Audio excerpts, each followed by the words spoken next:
This episode of Film And was originally recorded on October 26th, 2020.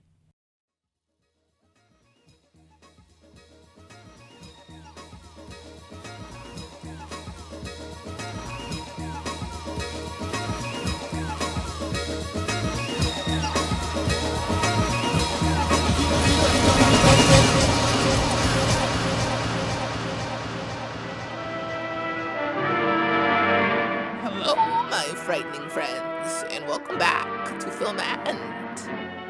Listen, if you dare. Ooh. And hi, I'm Dan. Howdy. This is, as you can tell by Connor's voice, a Halloween special. Yeah. And we have a very special, spooky episode for you indeed. We did a film exchange. Connor recommended a Halloween-y movie to me. I recommended one to him, and we are going to talk about it. We watched it in a double feature yesterday. The movies, if you're interested, 1992's Dracula, directed by Francis Ford Coppola, and the classic 1977 Wes Craven film, The Hills Have Eyes. So, Connor, I guess we'll start off with Dracula. What's this one about? Dracula. Indeed, it is about it's about Dracula. It is about Vlad the Impaler, the 14th century leader of Romanian leader who impaled people and Vlad the Impaler. Yes. But those who are not familiar with the Dracula story, basically, this dude named Jonathan Harker works at his bank, and he's tasked with going to this Transylvanian mansion to meet this guy named Dracula to work out this land deal.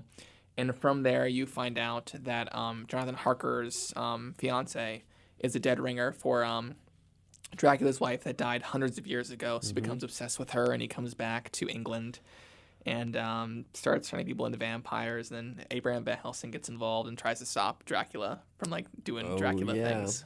For Francis Ford Coppola's version of this story, it's a pretty amazing cast, I'll be honest. Gary Oldman as Dracula, Winona Ryder as Elisabetta, or Mina, which is Harker's modern day, 1897 modern day wife, Keanu Reeves as Harker, and then Anthony Hopkins as Van Helsing, who kills it. Yes, he is amazing in this.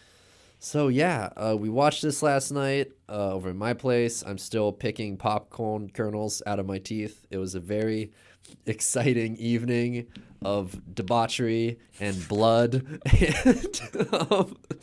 and just all around some good, fun cinema watching. Yeah, it's just boys being boys, yes. watching some Dracula. And I feel it would be out of place if I did not start by talking about the opening scene of 1992's Dracula, which is absolutely amazing.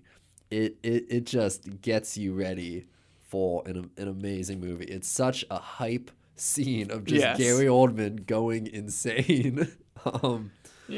And kind of turning into Dracula. Yeah, Gary Oldman renouncing the church, stabbing a cross, and drinking the blood that comes out of the cross, and having a guttural scream. Absolutely insane.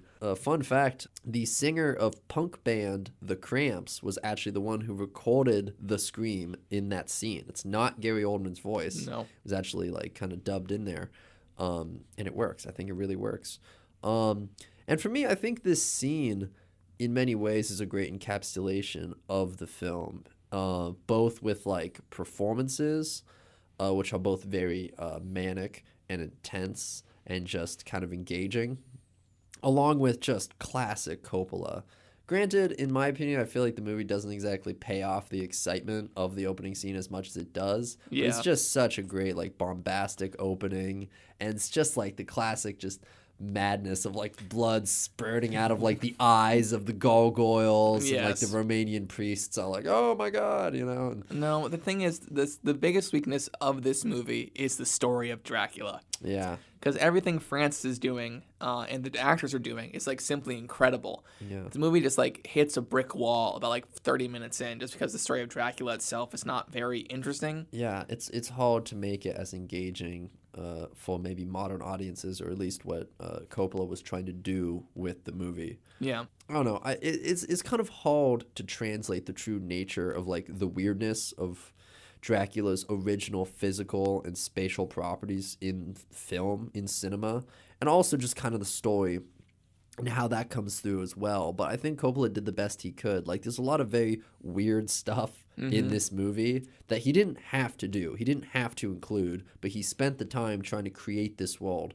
Like, when Dracula is around, water drips upwards and shadows move independently and rats crawl upside down. And it's like all this really cool stuff that enriches the space. But at the end of the day, it's just like a banker talking to this old dude from Romania who's like buying properties in London, which, by the way, never gets explained in the movie. He's like, we know the why. properties in London to put the dirt there so he can go to London. Exactly, and have places to like recharge. But they never say that. I mean, I think if you're perceptive and you get it, it's easy to get. Well, Van Helsing says it, but he says it in a way referring to something else. Yeah. Like, he's like, oh, he needs the dirt from his homeland to, like, heal. Yeah. But they never directly say, like, he needs the dirt from his homeland in these plots around London in order to have, like, convenient places to go to heal. Yeah. Yeah, it's kind of a backwards thing. Which I think it just kind of adds to the somewhat flatness of the story. Yeah. You know? Like, I think Coppola did a good job with so much of this, kind of harkening back to classic Hollywood cinema in so many ways, just with visual effects and cinematography and stuff. Yeah.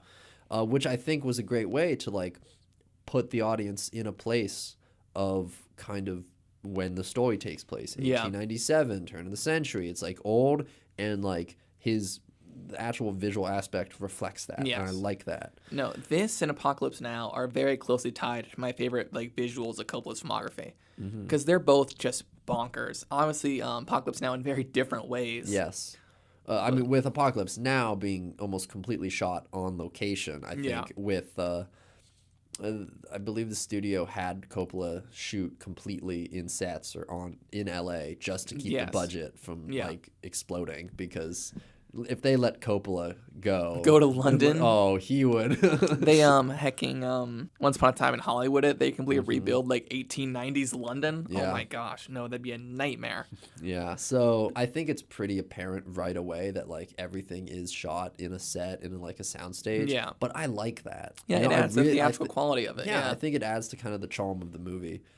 Which is something admirable when it comes to Coppola films, because I don't think he does that all the time. You know, at least when it comes to like charm or like true like creative licensery with things. But this one is easily, I feel like, him at one of his more free moments. Yeah. And I guess for me, it does boil down, you know, to the practical effects. He obviously had a digital effects team, a visual effects team that said like, this has to be digital. What you want to do can't be done. Yeah. And he fired them, and it was like, nope, I don't believe that. And then he got Roman Coppola. Got his son, Roman Coppola, 29-year-old son, Roman Coppola, to sign on working the visual effects. And what he did was he used a lot of practical and classic cinema tricks for visual effects, which I loved. Is like the blue flames, the green vapor, and then that one shot of Keanu falling sideways on the wall. Yeah. And the constant use of miniatures as sets. It was really cool. I really liked it. You know. And he talked to magicians how to do the brides rising out of the bed, which is one of my favorite shots in the entire movie. Yeah. This movie would not work in as well as obviously if it was like a lot of digital effects. I know that's a very like pretentious thing to say. Yeah. I like the discourse surrounding around like CGI right now, but no, a lot of this movie's charm is its practicality and this like surreal impracticality. Yeah, because it does feel otherworldly. Yeah, you know, like there's something about like if it was digital effects, it would just feel like a computer. Yeah, you know, but because it's practical and like the crew and the director are forced to work creatively to create this world that like they're trying to make.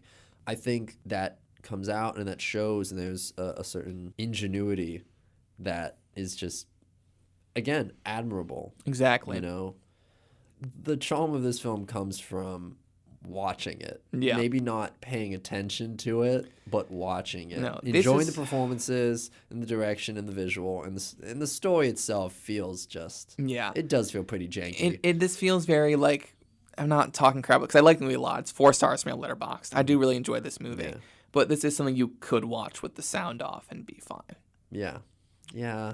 I can. Yeah, and that's nothing against Coppola. No, Again, here's the thing. I think it's a very good movie. It is, and I like that he took the reason we can watch it with no sound is because he took such broad swings in his visual storytelling that it functions as a narrative even without hearing a word of it. Exactly. So if anything, we're very backhandedly complimenting Coppola's direction. Yep. And we're very dissing Bram Stoker's narrative. I don't know. I feel like just considering Bram Stoker's Dracula and how this is a direct adaptation of that, and trying to stick to it, because again, Coppola likes adaptations and poring over them and doing them not only in a creative way but also in a very earnest way. You can look at Halt to Darkness, you can look at The Godfather, and you see this direct influence story wise, but at the same time a lot of creative freedom when it comes to the visual and performances and other things, and I think this is probably one of the lesser examples of him doing this,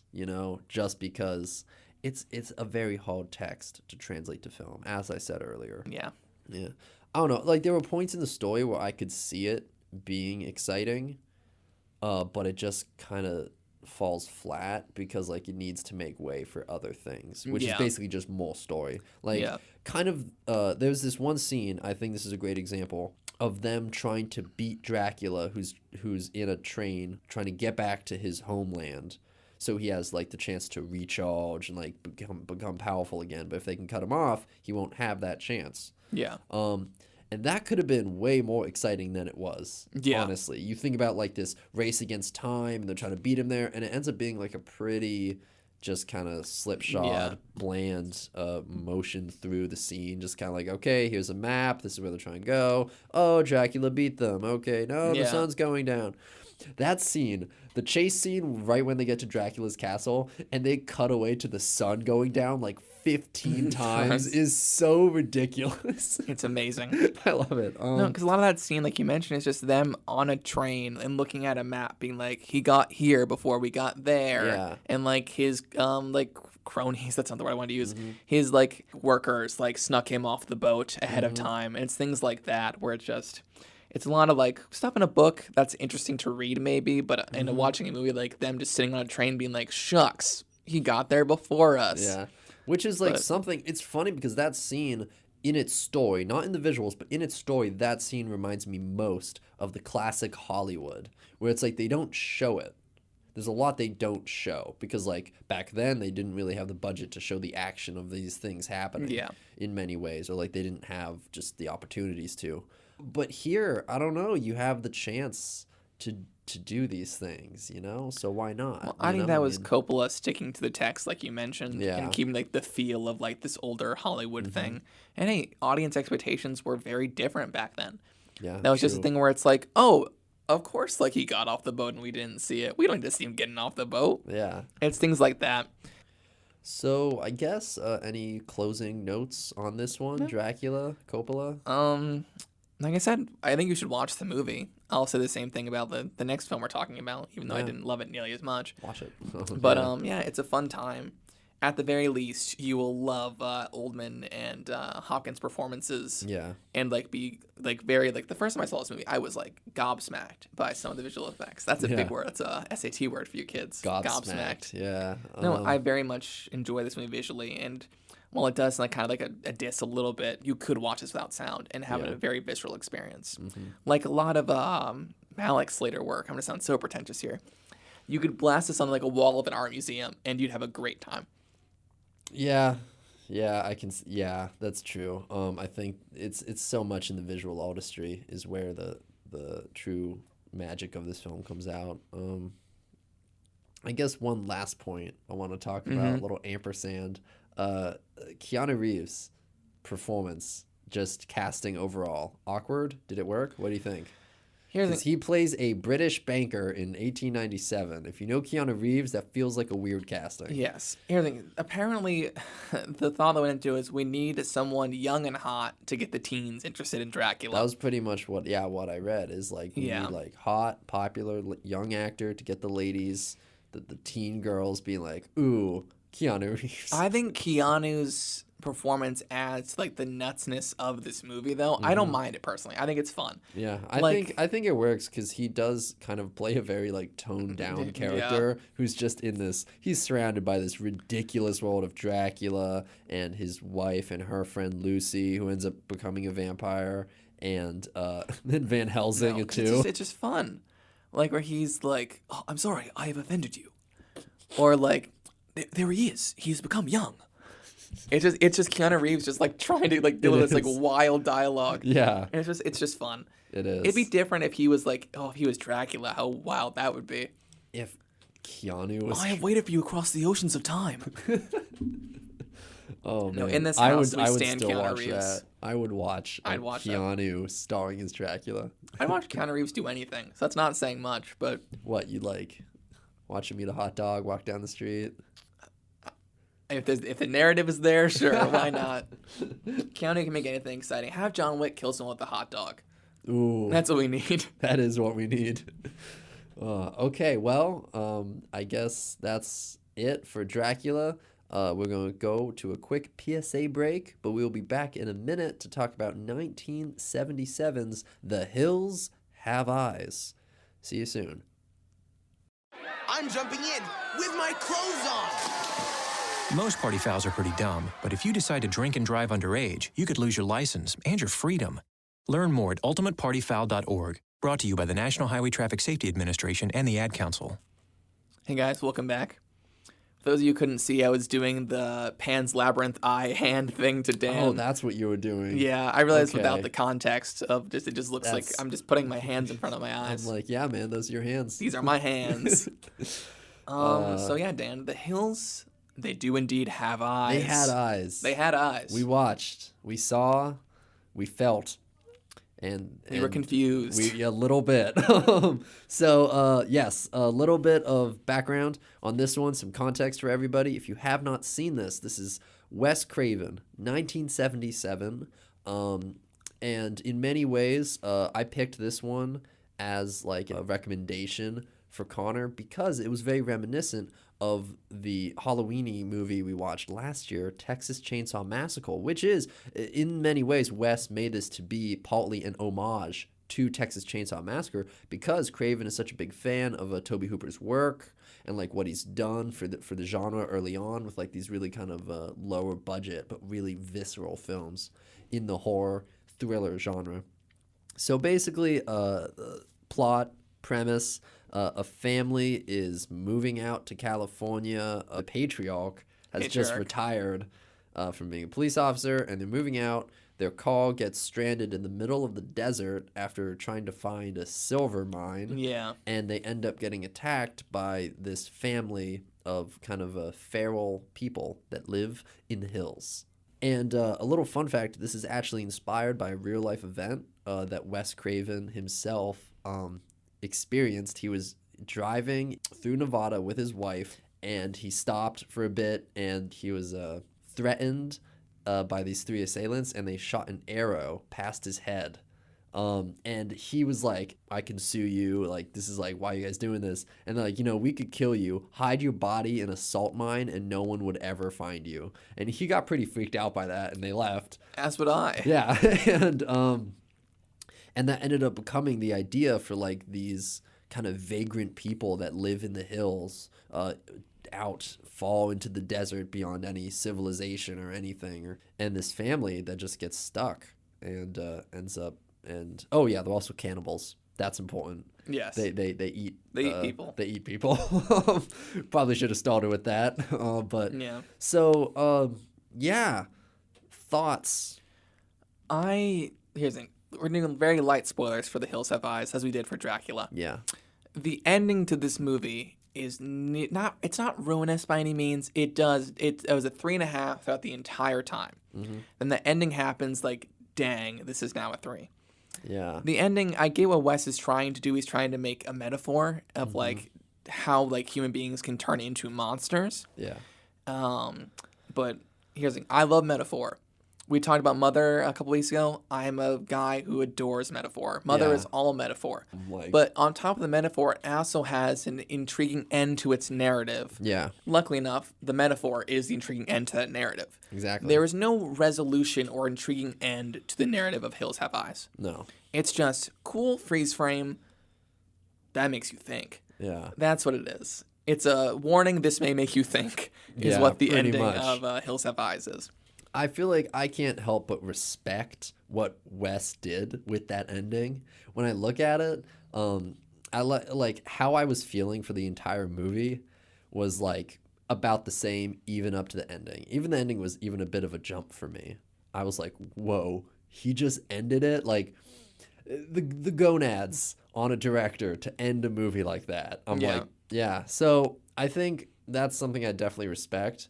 But that it always feels like a very separate moment from the rest of the film. It does feel disjointed when you look at the overarching kind of madness of this film, which I think kind of starts off with a pretty cool, like intriguing opening scene. There's an old guy at a gas station who's kind of like the vagrant family's connection to civilization. He like trades and barters stuff. Yeah. And one of the vagrants is trying to leave the family. The daughter Ruby is Yes. trying to escape. Exactly. And that is when the family comes in. We all introduced to the patriarch, cop fella, his wife, their kids. Now let's see if we can get this right. There's Bobby, who's the son. Yes. Daughters, correct? Lynn and Brenda are the daughters. Lynn and Brenda. Lynn are is the older daughters, daughter, played by Dee Wallace. who's while, like the one kind of breakout star from yes, this film. the mom in E.T., Yes. as most people know her. And then Lynn, Dee Wallace's husband, This guy named Doug Wood. Doug Wood, Doug Wood. and their kid, Catherine. Catherine, who's So- the baby we mentioned The earlier. baby. Yes, the floppy baby. Yeah, there's a part where someone is, I think it's Ruby, is running holding the baby in her arms. Like through the desert. And it's very clearly not a real baby and like one of those like Cabbage Patch dolls because Yep. the limbs are flopping like wildly. Yes. Like imagine just running with like a Raggedy Ann doll Pretty and the much. limbs just like okay, I'm doing the motions in the studio, but it's just like it's insanity. And me, Dan, we watched with my friend Steve as well. We were just like bursting out It laughing was at this so baby. funny. Just like it's like that's not the not baby. real. We talked about I admire Ruby's energy for like a person getting attacked. They need help immediately. I'm not going to grab a rock because there's hundreds of those nearby I could grab to hit this guy with. I'm going to find a snake, catch the snake, put the snake on the back of this guy's head, and have the snake bite him. Yep, that's the plan. I love Ruby's energy. This chaotic energy. Like, I'm going to find a snake. Yeah, it's like I'm taking this is snake time. I'm taking snake him down. No, here's the thing. This movie is fun is a very weird word to like plant on this. Yeah. It's like the murderous cannibal movie. Yeah. But a lot of this is very fun just because of how like crazy like low budget moments there are. But I'm glad you mentioned it in relation to Texas Chainsaw because that's exactly the vibe I get from this movie. Yeah. It's shot very similar. Like the aesthetic is very similar. Yep. It's very like stick and go, a lot of handheld, and he uses it pretty effectively. I think for me, Texas Chainsaw is easily my more favored out of these two. Yeah, 'Cause, me I mean, as well. that really is a classic when Yeah. you look at like how messed up that movie is. Mm-hmm. But this one definitely has its merits. You see the actors trying to really put the audience, and this is, I think, a good segue into what you don't see from a lot of horror films these days, is that, like, when a character dies, there's actual reactions. It's not just Yes. like, boo, we killed a person, gore, bloody, let's move on. It's like there's Yeah. actual moments of mourning and actual moments of, like, shock and terror for these Yes. characters in the story, which I think it just, again, is par for the course for a 70s horror flick. Yeah. Because, like, that was kind of what was being done across the We board see in the many lasting ways. effects of death. Exactly. Usually in modern horror movie, it's like, oh no, person died. 2 minutes later, I'm not going to even think about it. Yeah, it's like moving on. We get that whole scene with, what's her name, Brenda, the other daughter? Yes, Brenda. With Brenda just like staring at her mom's corpse, which is insane. Yeah, that's pretty. And where brutal. she starts crying and Bobby's on the radio and he's like, Brenda, can you keep it down? Oh my god, Bobby Bobby as is the a best character, and the worst at the same time. He really is the best and the worst. He is a fascinating character. This is a question I have because I was actually confused by this. One of the moments of confusion. Connor, can you answer this for me? Bobby finds one of their dogs mutilated in the hills. He runs back and then he trips on a rock. And then he falls off screen and we don't see him for like 15 minutes and he just comes back kind of disgruntled. Yeah. What happened to him? Like, did he fall unconscious? Because, like, my assumption was, like, oh, he's going to get injured and then he won't be able to escape when one of the family people finds him and kills him. Like, that was my prediction. But then he just shows up in the dock when Brenda is looking for him. I think it was supposed to be a thing where it's like, oh, no, Bobby hurt. Yeah. We're supposed to be like, we're supposed to have the inclination you had where, oh, no, Bobby's in danger. And we don't see him for a long time. And obviously, Dan, it's a screenwriting thing where in that scene where Brenda is calling out for him, we also see, I believe it's Mercury in the woods? Mercury? Or is it Mars? It's Mercury or It's Mercury or Mars. Yeah. It's not Pluto. We see one of the siblings, the Hill siblings, like looking at her through the grass. Mm-hmm. So that's supposed to work as like a, oh no, Bobby hurt. Okay, Bobby, okay.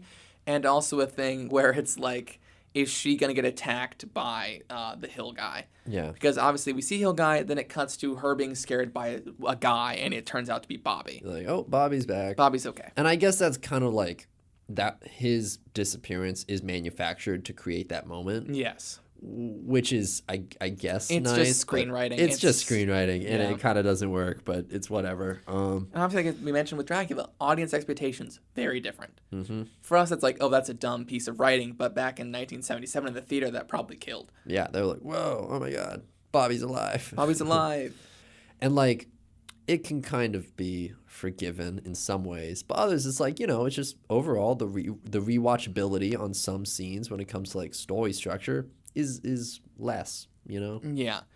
One of the things I did want to mention, at least before we wrap things up, is the fact that the body count, one of the highest body counts, ends up going to one of the dogs. The Yes. family, the trailer family that's driving through, has two dogs named Beauty and the Beast. They literally called it Beauty, and the other one's called the Beast. And I believe it's the Beast is the one The that Beast ends is the one up, that has the kills. has all the kills. He's tied with, I believe. Mars. Yes, he's tied with Mars. That's correct. For like 2 or 3. Yeah, they're tied for 2. They're both tied for 2. Yeah.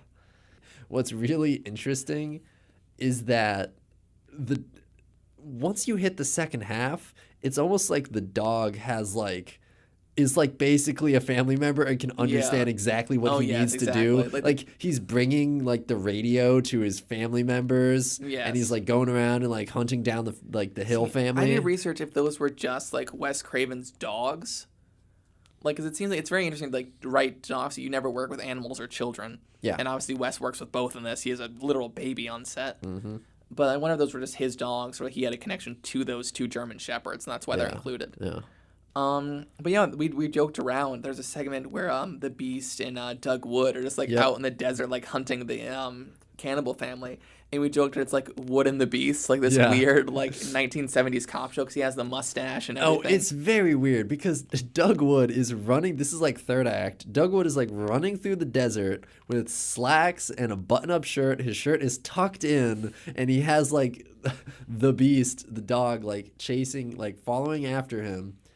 And like the music choice they have here sounds like a corny 70s detective show. If he was holding like a snub-nosed revolver, it'd be the perfect, like you could fake that as like a theme song for a cop show. Absolutely. Yeah. I think there's this great line that Doug Wood drops to the Beast, which is like, okay, you're up at bat now. You have to go save the family. You go do this. And the dog does it. Like, he gets what Doug Wood is saying. I'm always just like, okay. No, there's that great shot. I think they only could do 1 take. Mm-hmm. Like, we joked with the ending, they ran out of film. Yeah. I think literally they could not do a second take of this. Because there's a shot where Pluto is running.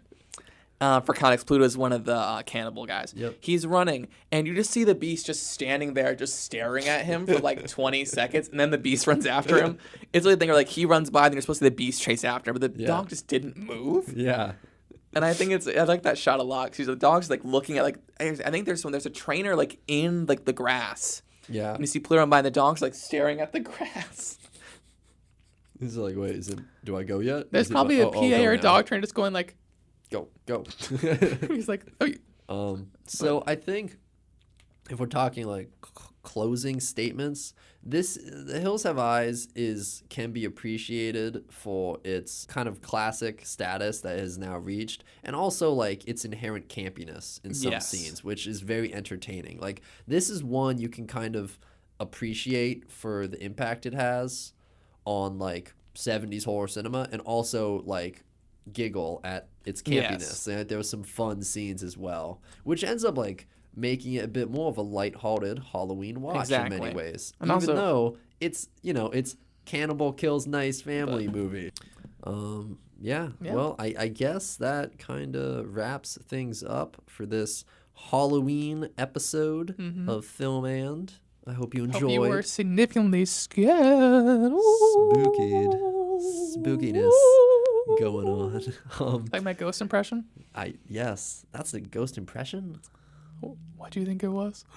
I thought it was an actual ghost. Oh, in the okay, studio. there we go. The ghost of the former hosts of Yes. movies and. And That's it's what the it used to be ghost of called. movies and. Ooh.